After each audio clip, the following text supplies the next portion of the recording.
All right, everyone. Welcome once again. It is Friday, and that means it is time for the Manufacturing Ecommerce Success Series. I'm one of your co-hosts, Damon Pistolka, and that great person right over there is not Kurt Anderson. What? I'm just wearing a mask. This is totally Kurt. Come on. Wowzer.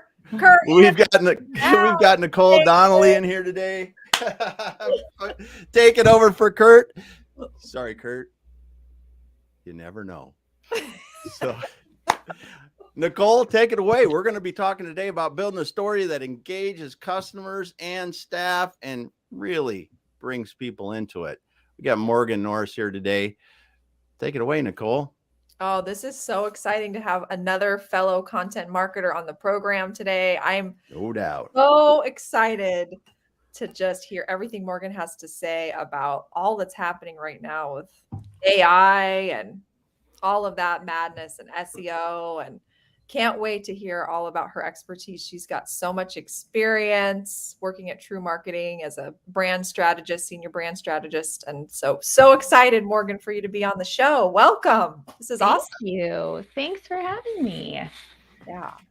Well, I think just like my first question is, I hear that you have this amazing chocolate chip cookie.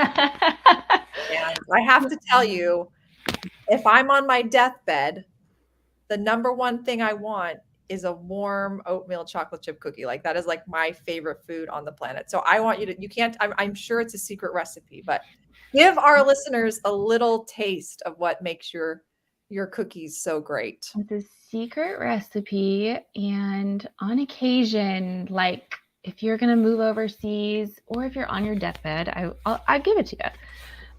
But until then, I just deliver cookies to my friends and coworkers. So the thing about these cookies is they're like crusted, you've got kind of the crust on the outside, and they're not, I don't like an underbaked cookie where it's like, glappy, but it's still extremely soft on the inside. Oh my. Ooh, so there's two little crisp on the outside.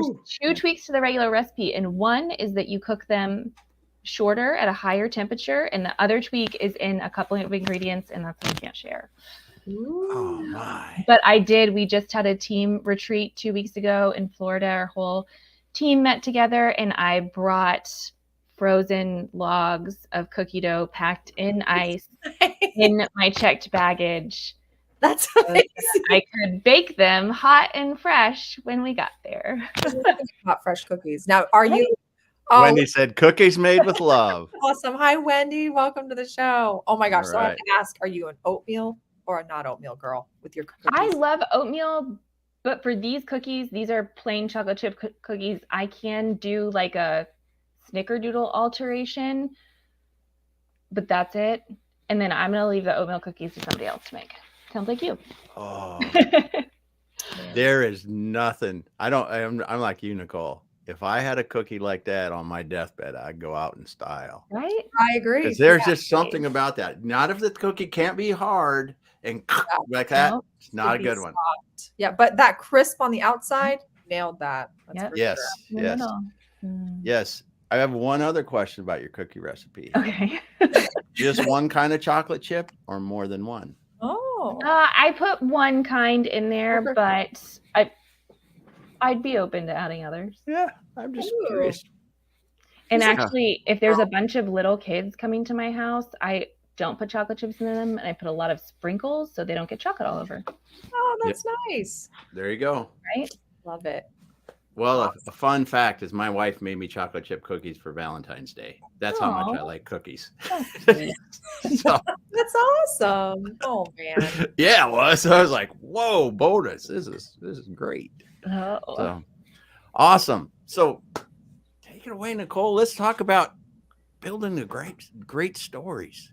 I want to hear these great stories. I want to hear about this stuff. Yes, tell us. Let's start with that. So Morgan, tell us, what do you guys do when you're working with clients? How do you help them develop their brand positioning and help them identify what their brand voice should be? And maybe tell us a little bit about why is that so important, especially for manufacturers to be thinking about that and planning that?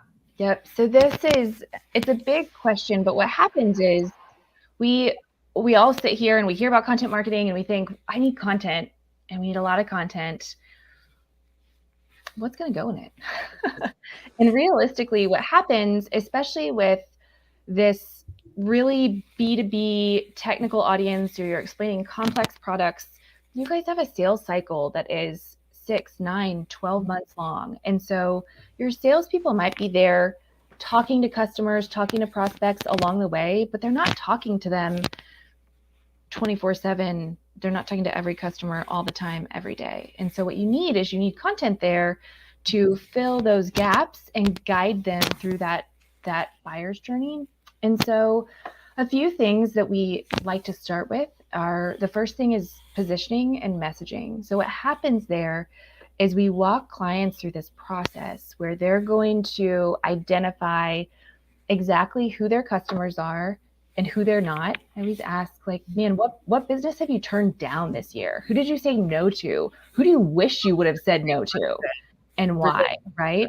Yeah. And you can have a really lively discussion about That's huge. right? We said yes to this, but oh my gosh, we shouldn't have, because Yeah. this aspect was too hard, right? Where are those customers?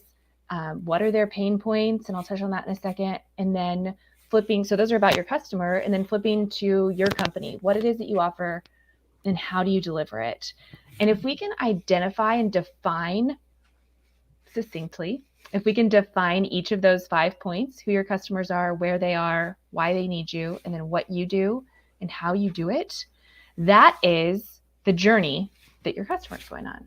And you're going to be able to provide content all throughout that journey, because your content targeting who that customer is, you're just trying to meet them where they are. Maybe they're a new engineering grad right now. Maybe they're even in school right now, and you don't need them to buy anything from you. You need them to use your tools in their lab in university, so that when they have purchasing power, they get there later and they come back to you, right? And so it's being able to nurture people through this process. And one thing we've been talking a lot about lately is interviewing customers.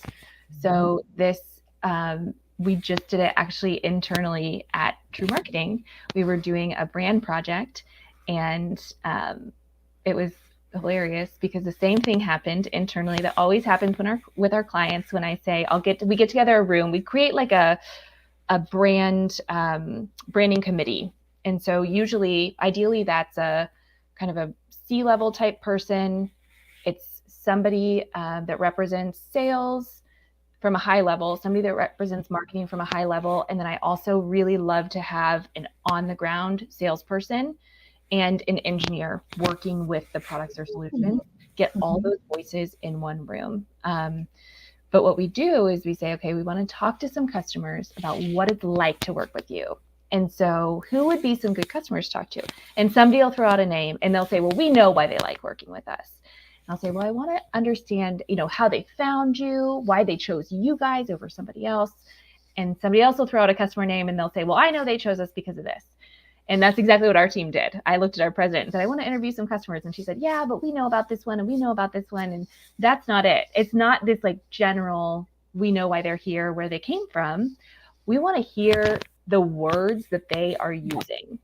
And we want to hear them articulate the pain points they have in their own words. And so I love to get connected with like 7 to 10 customers.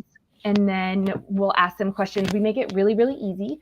A lot of times manufacturers are working with kind of the end customer is maybe selling some kind of solution that has all these manufacturers' products or solutions wrapped up in it. They don't want to talk. They don't want to put their name necessarily to the manufacturer's brand. And so talking to a customer can sometimes, like doing a case study sometimes is like impossible, right? Having some branded named case study. But we just take all of that off the table and say, we just want to interview you to talk about your experience. Even your feedback is going to be presented anonymously with the kind of cluster of feedback that we get from everyone back to leadership. And it's for internal purposes only. And all of a sudden, all those barriers fall down and somebody says, great, give me a call on my way home from work. I'll be in the car at 5:30. perfect. Ooh. I just want to ask them a handful of questions about what challenges they face in their day-to-day job. I want to hear what the pressures are they have at work, but also what their goals are personally, right? We want to be that person's hero. We want to give them the product or the solution that they need that makes them excel in their job. And then all of a sudden they become an advocate for us, right? They're going to bring us in later. And so we interview customers and really pay attention to what themes come up. To kind of often you take down kind of notes during those interviews and you start to hear the same things over and over again. So what themes come up and what specific words are they using? And then the last thing is, were there any benefits that they experienced that they didn't even know they would experience when they decided to work? Ooh. Because we don't want to, those shouldn't be hidden, right? We should get out in front and market those. Yeah. Like the surprising, but I love that. The surprising benefit. That's a great question. Yeah. And I love the I think it's just so key that you're going directly to customers and leading with the customer, and also just hearing the words that they're using to describe the client. That's so huge. Like we do that too, where we put together a word cloud based on that feedback, and you can use that, and it makes it so much easier to create messaging when you're actually using the words that customers are saying, because you're going to resonate with, to draw on those people. It's just so much more efficient. That is amazing. Yeah. We had a customer a couple years ago who created coatings that go on plastic, like a polymer coating that goes on plastic. Okay. And we talked to their leadership team, kind of their branding committee first, and they said, here's why our product is better. And one of the key things they were doubling down on was quality overall in the process. They were messaging quality. And then I talked to their customers, and it turns out what happens, multiple customers mentioned, what happens is if the polymer coating gets messed up and they create scrap plastic, they have to, like, he was like, just envision, we have to like throw it in this bin. When the bin gets to a certain level, we have to melt it all down, stop the plant, and spend an entire day using the plant tools to remelt all this plastic and basically recycle it into something usable again. And he was like, all of a sudden, everything is off track. And so, yes, the message was quality. It needs to be a good product. But the key for those customers, the thing they liked about our client was they were reducing the scrap they were producing. And when we flipped that message and talked about scrap reduction, it immediately related with their prospects. And it's just so interesting because it's the same general benefit, but the words they were using are so important to when you're targeting specific people. So much more specific. Yeah, Damon. Well, and they weren't the change there. They were speaking in their customer's voice rather in their voice, because customer's going to assume quality, but how does it really help them? That's what they want to know. Right. How does it really help them? Exactly. Yeah. Yes. Yeah, because you said a couple things, and this is one of the things that I really want to bring back up that I know a lot of people miss in marketing, and it's, if you're in B2B marketing, a lot of times if you're marketing to people in big companies, you have to be, and I love how you're interviewing customers because they've got internal politics they're dealing with. They're understanding their personal goals. What are they trying to do? It's such a big deal in large companies. It's not like, it's much different than if you're selling to someone that's in a smaller company that may have more autonomy and do those kind of things. I mean, there are just certain things that you can do if you understand that can drastically move you up in their priority to work with you. Right. You make their life easier, make their chance of success in their position much better with your solutions. Yeah. You're going to move up that ladder. Yeah. Yeah. And sometimes you uncover some of those more like felt needs like that. Like, you made my job so much easier because this, and this, like, I want to call you first every time. Yeah. Well, everybody thinks that people buy because of data. And I personally believe that people buy because of feeling. yes, you have to, you got to rationalize it in the end, but Yeah. that decision to buy is really emotional. And the rationale behind it just has to mean it's not a really dumb decision I'm making. Because I'm going to try to rationalize it if I really believe I'm really emotionally strong in it. I mean, how many times, I don't know, people go out and buy a new car and they got one, their other one sitting there that's just fine, but I need that. There's so many things that we do like that, and that happens. And I think if you can, with like you guys are doing, understanding the goals, understanding the day-to-day challenges of these people, to really help them and get that feeling right, you can move up that ladder. Yeah, and get them to be known as the person who's making good decisions and who's selecting good products, implementing good software and systems. Yes. Yeah. Yes. Awesome.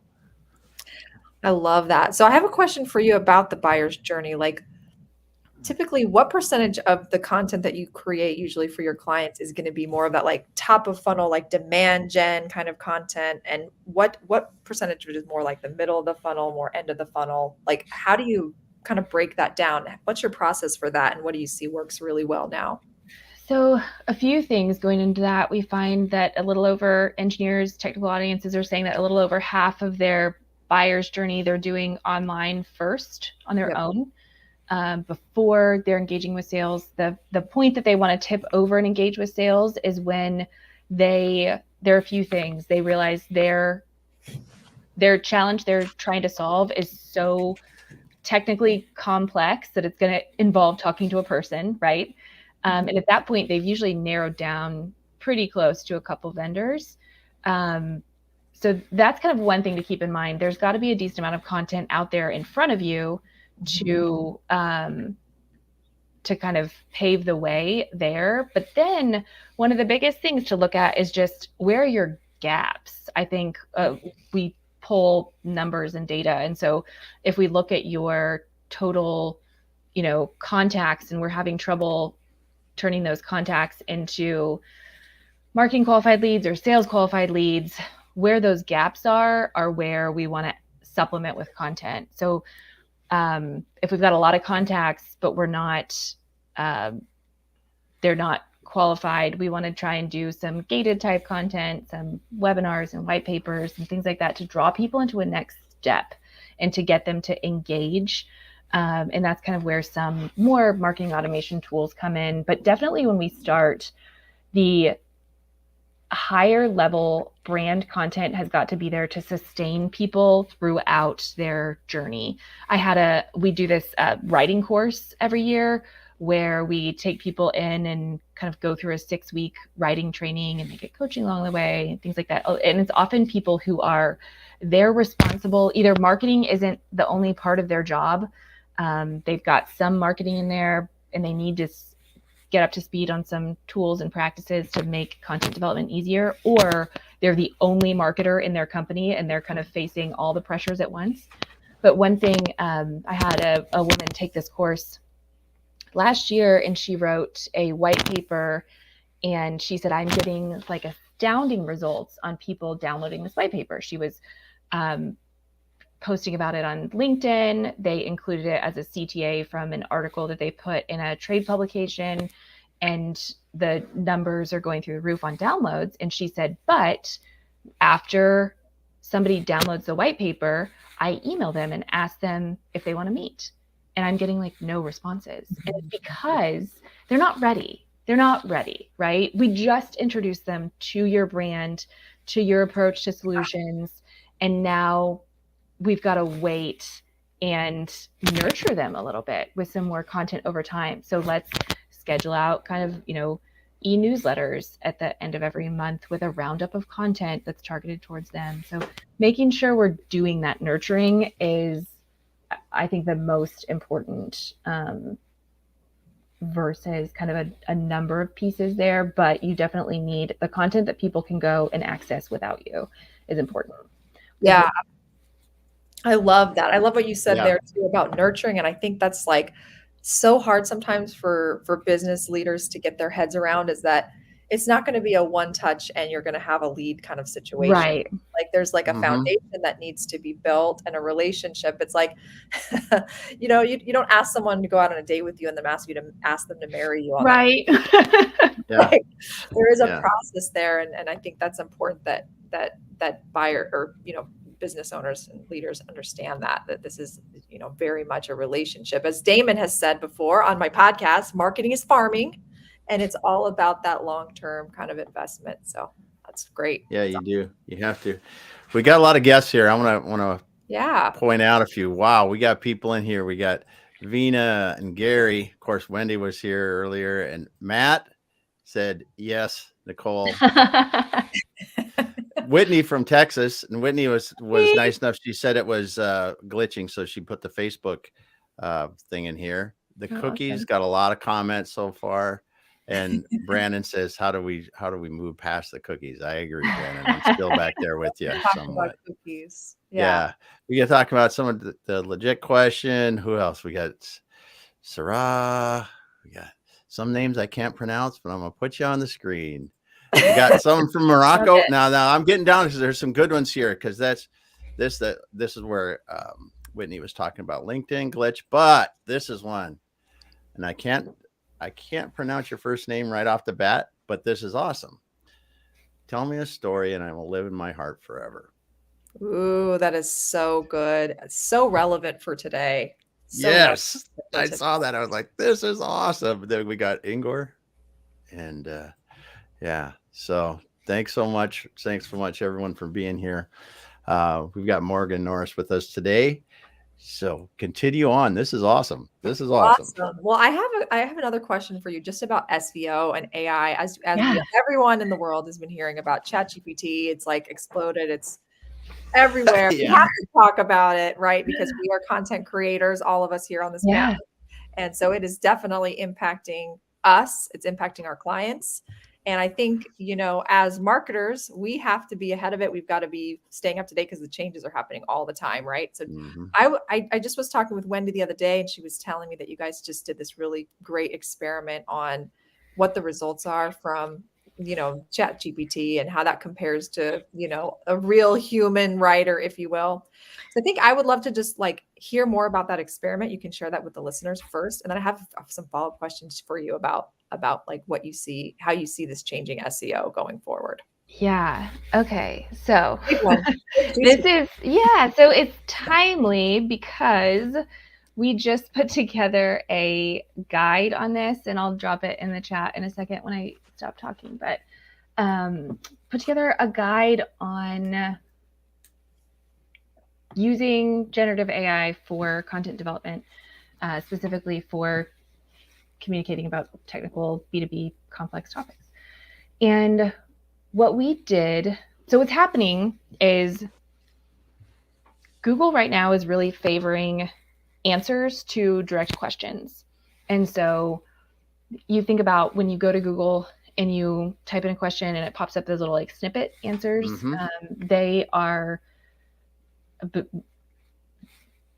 everybody wants snippets, but also snippets mean somebody's not necessarily coming to your site. They're getting their question answered and they're not even touching your brand, your anything. They're getting like your sentence answer.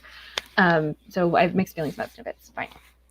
But Google is favoring these quick answers, which pairs with this rise of AI generated content, which means we can go into a tool, type a question, grab an answer, dump it on our site.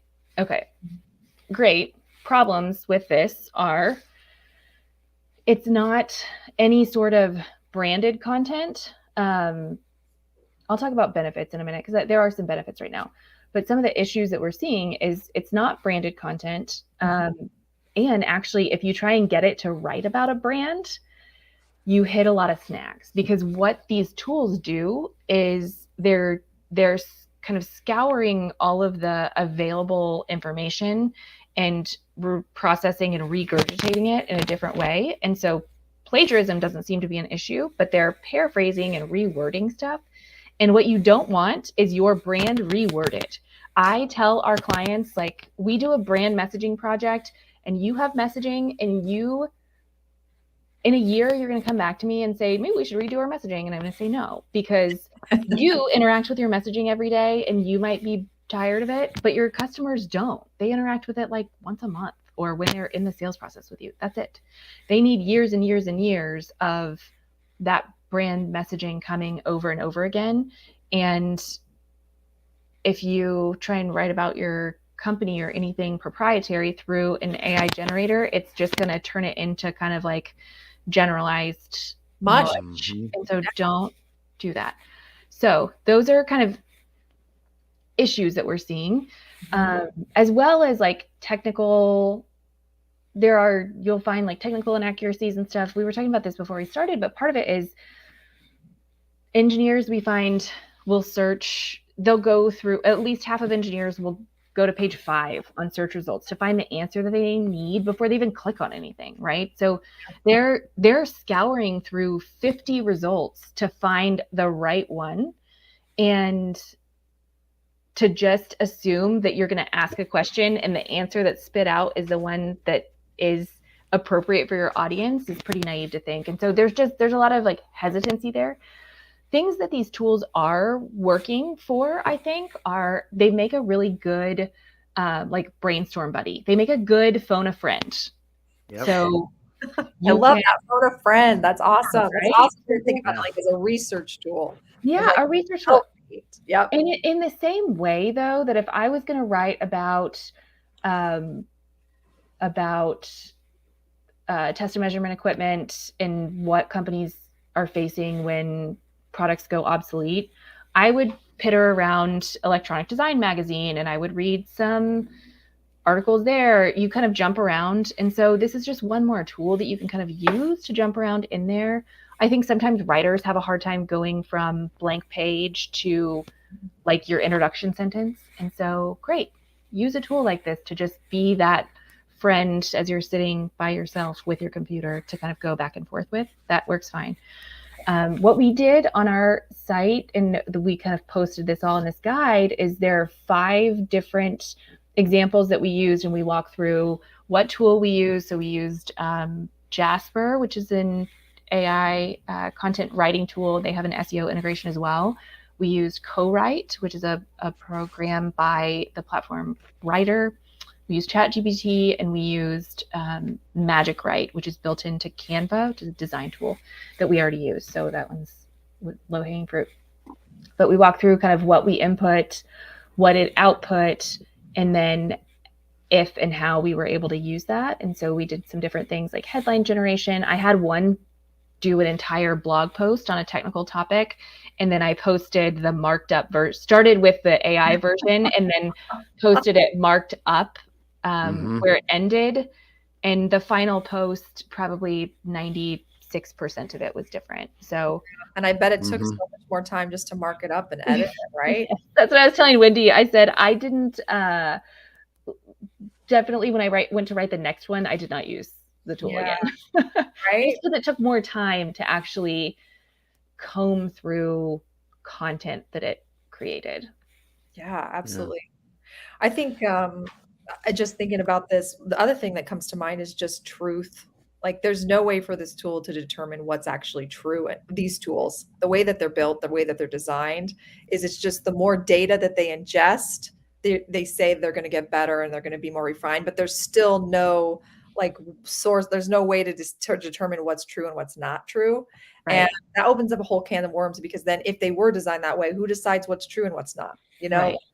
So I think anybody using them has to go into this, you know, has to know like, okay, I can't confirm that what this is spitting out is actually the truth. And if you're dealing like you are with very technical buyers who are very niche, that's another challenge too, is like, there may not be content out there that they can even pull from, because what the technical topics you're talking about are so niche, right? Right. For sure. And things like ChatGPT haven't their splash screen comes up and says it stopped culling data in 2021, I believe. Yes. So yes. Anything new might not be helpful. Yeah. It's got to stay relevant, and there's so many things. It's like you talk about, you look at you take that, as we were talking before we got on today, one step further and Google with the snippets, and if AI changed a Google search to, I search for something and it comes up with the answer. Mm-hmm. You talked about the engineers going to page 5 to find the right answer. How do you really believe that you're going to be able to do that right answer over time for so many different questions? Yeah. And I see on there, Gary asked about, is it possible to train ChatGPT through conversation context? So ChatGPT actually right now is starting to add ChatGPT Plus, which again, this is something that the news is coming out every day. Yes. So that's definitely a next step. So things I'm excited to see in AI tools is I would love to put in a 4,000 word white paper and have it produce a 3-blog series for me, and like write the intro and the outro, and like reference the two between them. Like, not a big deal, but that would save me 40 minutes. And so there's some things like that. There are some training tools where the training tools right now are working are, so I mentioned Co-Write, which is an AI generator tool from the company Writer. And Writer also has a tool. They started with a tool that's similar to Grammarly. If you use Grammarly, that gives you suggestions and stuff. But in Writer, you can like set your parameters and your tone, and it basically, you write then in the platform, and it will say, hey, based on your style guide, you need to refer to this product like this, or amazing. Even just the little stuff like, as a company, you use an Oxford comma, or you like input your style guide, the way that you talk about products, the way that you both style and substance. So like things like capitalization and grammar, but also, you're right. It looks like you're writing this at a 12th grade reading level, but your style is set to like 8th grade or whatever. And so it can do that. I actually had an interesting conversation in Content Marketing World last year with somebody who had taken our writing course, and he's now, his company has acquired multiple companies, and he has acquired all these marketers. And he said, I think I'm going to try, instead of hiring an editor, of buying the Writer platform, inputting all of our style, and having all these teams use it so that all the content that's coming out of now one umbrella parent company looks and sounds the same. Interesting. There's just so many different ways that we're going to see this used in the future that are going to be beneficial. It's not going to, I look at it like you said earlier, Morgan, it's an assistant. It's a tool to help you. It's your buddy when you're sitting there alone, brainstorming buddy, I think you said, or something like that. That's I've really found it helpful for that with my writing, because that your blank page staring, and you go, okay, I'm going to ask 2 or 3 questions to get me thinking in ChatGPT, and it spits out what you want, and you go, oh, there's a piece. Now I'm going to start writing. Yeah, it'll get you in the right mind frame, right? Yeah. I just read this. But to let it go. Go ahead, Nicole. I was going to say, I just read this really great quote from a copywriter, Jonathan Spooner, and I just loved it. It just says, technology is a wonderful servant, but a terrible master. And I think this is a perfect example of this. Like, there you go. And it's true for any like technology that's come out. Like, think about when iPhones came out. There's like so much good and so much bad that comes of any new, the atomic bomb, for example, like so many things. So there's going to be good and bad that's going to come from this. And I think, like it's going to be great for, making it faster to create like, repurposing content. I think like turning blog posts into social media posts, audio transcripts into blog, all of that. I think it'll be really, really great for. That's how we're using it at our team. Right. And I think there's these AI content development tools are coming out, and people are getting really excited by that news. But I think we've been using some of these tools. We've been using, this stuff has evolved, right? Because yes, you don't need a transcriber anymore. We can put this video recording in and get it 90% there through a voice to text kind of program. Like And Otter those are- AI, which we love. Yeah. Oh my gosh. Yes. Yeah. Use it every week. Yeah. But I think there's also something for like small business owners who don't have like a content writer on staff. I think there might be a real like they might be really tempted to just, and I know many of them are right now, going to the Chat GPT and saying, write a blog post for me on this topic.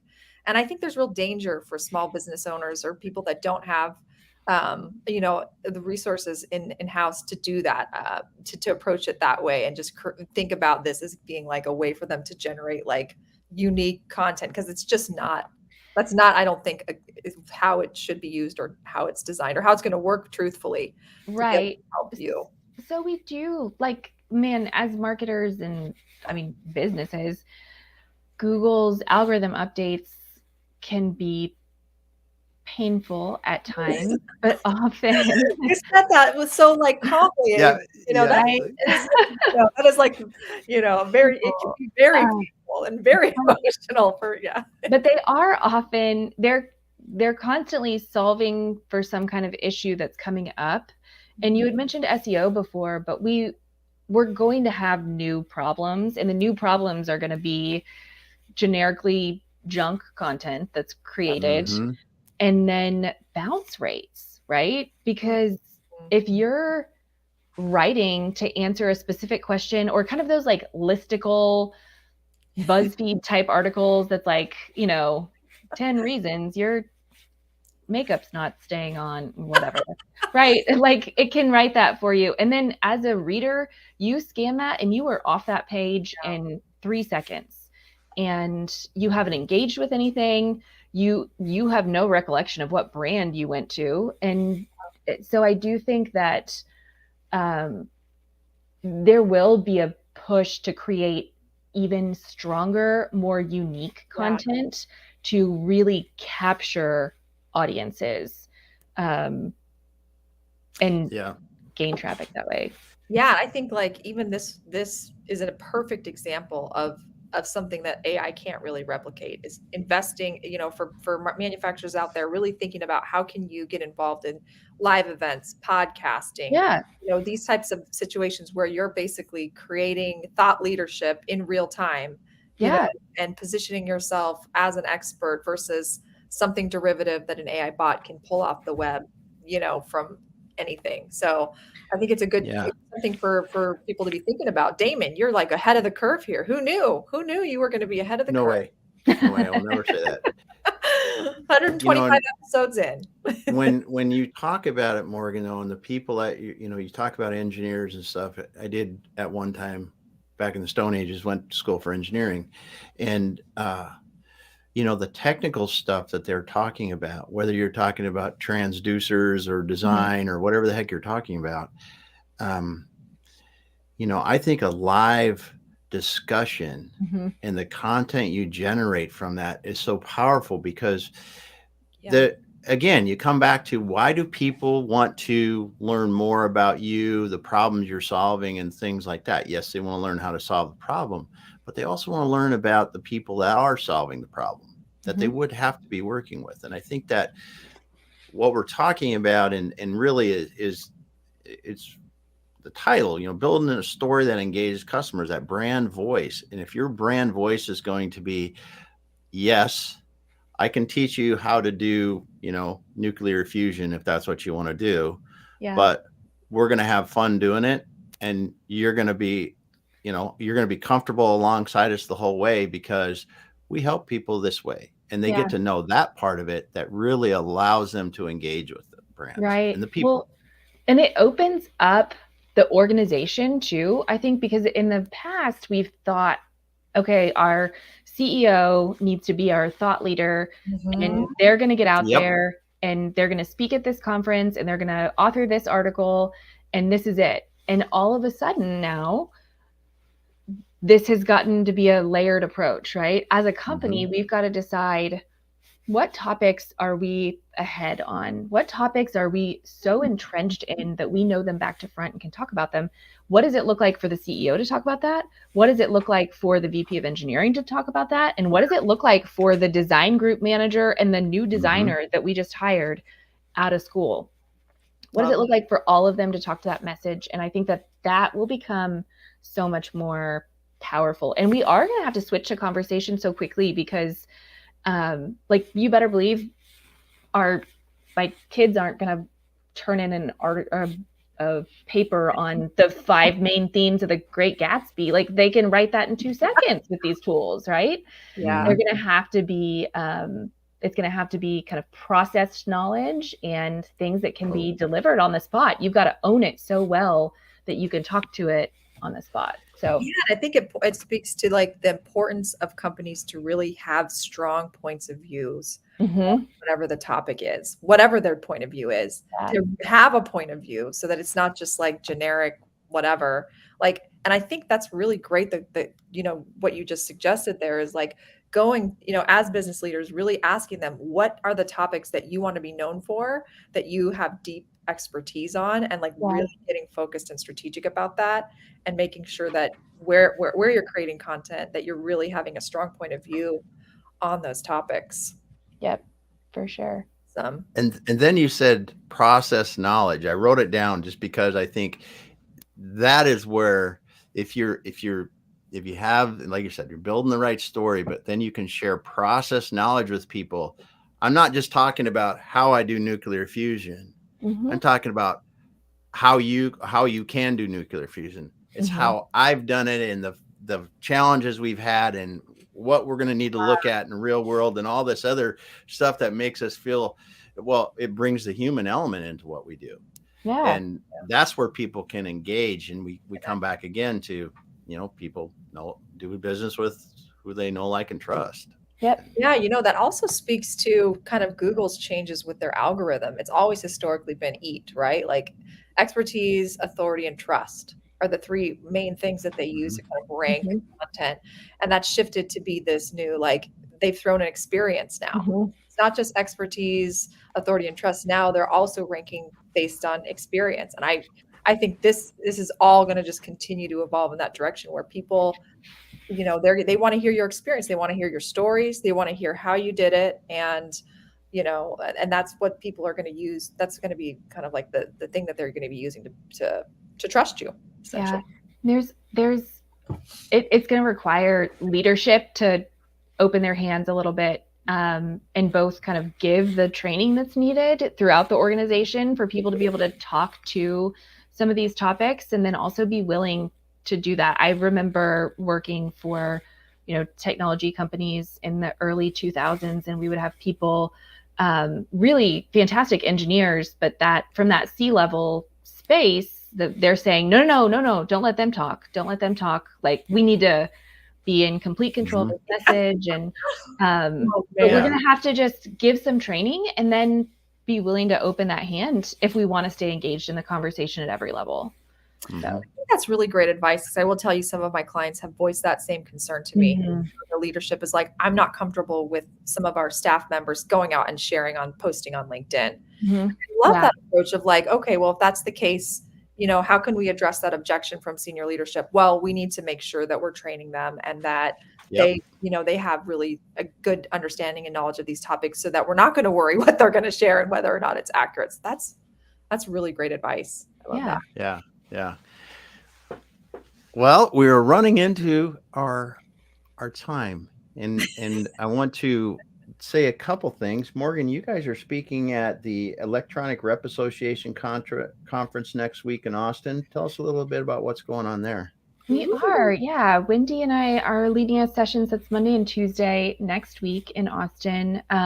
Electronics reps, manufacturers, and there we're going to be talking about, we'll talk a lot about kind of research and buying habits of technical audiences, and then really kind of digging into crafting your message, creating content that's strong and can live there for your prospects to engage with when they're not engaging with you personally.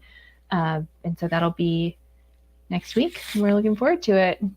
Oh my gosh. I saw you guys present at the Industrial Marketing Summit last fall, and I was just like blown away. You guys did such a tremendous job together presenting on the buyer's journey. Yeah. Nice. Thank you. So anyone out there, if you have a chance to see Wendy and Morgan in action at an event, they are just they do such a superb job. I learned so much from Awesome. them during that presentation. And I know that anybody who goes there and sees you guys in action, it's going to be such a great experience, and they're going to walk away with tons of information. So Thanks. check that out. Appreciate Awesome. Yeah. I'm trying. I'm not usually doing this, but I tried to share the link to your marketer guide to generative AI in the post. So hopefully it got there. I put it in there. Want to thank you for coming today, Morgan. Yeah, awesome thanks for having me. And Yeah, it's always nice having Nicole here. Yeah. Oh my gosh. It's never the same without Good job. Kurt. We miss you. Come back. Yep. Wowzer. Where's Kurt Anderson when you need him? Right? We miss that energy. But yeah, this has been super fun. It's been really an honor to be able to have this conversation with you, Morgan, because I just have so much respect for you and look up to you. So I'm so cool. honored. So thank you. So cool. Thanks. Thank you so much for sharing the information. And Matt had one question at the end. It's when we were talking about employees and other people being at, I think what you said, Morgan, was relevant for this too. You know, if you're going to have an employee that wants to start a podcast for the company, you just need to make sure that you're or be on one, or you're going to be on one. Everyone should know, you know, what the expectations are. And I think then let them go. Yep. And if you want to start one, go be on a few first, and then decide if you really want to start one, or if you would just like to be on them. That's a really great point. And I think progressive companies, they're going to have to be thinking, the companies that decide to do this kind of work, do the podcasting, those are the ones that are going to be succeeding in the years ahead. So you got to get on the train. For sure. For sure. That's for sure. So Morgan, what's the best way to get a hold of you too? I always like to make sure people understand that. Yeah. You can connect with me through LinkedIn, or my email address is Morgan, MORGAN @TREW Marketing, TREW marketing.com. All right. Awesome. Email me. Awesome. All right, Morgan. Well, next time I come to Georgetown, since it's just around the corner. I know. So fun. That sounds excellent. We can go get a cupcake at the Georgetown Cupcake. And I will bring you cookies. It's not a cookie, but maybe we can do a trade. I'll get you a cupcake. You bring me a cookie. Let's do it. We'll be happy. Sold. That would be an awesome day. Well, thanks everyone for being here. Thank you for being here, Morgan.